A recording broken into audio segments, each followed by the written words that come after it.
السلام علیکم ورحمۃ اللہ وبرکاتہ۔ قرآن لرننگ چینل میں خوش آمدید۔ امید ہے آپ خیریت سے ہوں گے۔ معزز ناظرین، آج ہم تجوید القرآن کا چوتھا سبق پڑھیں گے، جس میں ہم تیسرے مخرج کی مشق کریں گے۔ تیسرا مخرج وسط حلق یعنی حلق کا درمیانی حصہ، اس سے عین اور حا ادا ہوتے ہیں۔ عین اور حا، حلق کا درمیانی حصہ، عین عین، حا حا۔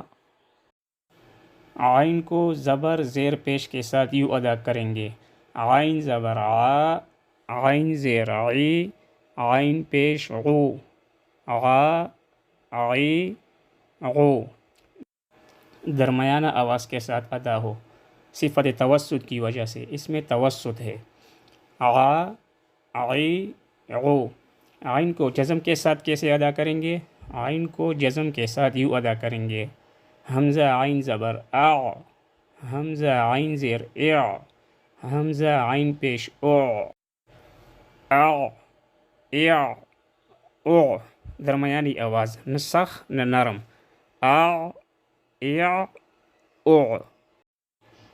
عین کو شد کے ساتھ یوں ادا کریں گے، حمزہ عین زبر آ، عین زبر آ، آ آ، حمزہ عین زبر آ، عین زیر عی، آ عی، حمزہ عین زبر آ، عین پیش عو، آ عو، توسط کی وجہ سے درمیانہ آواز، آ عا، آ عی، آ عو۔ ہا کو زبر زیر پیش کے ساتھ کیسے ادا کریں گے؟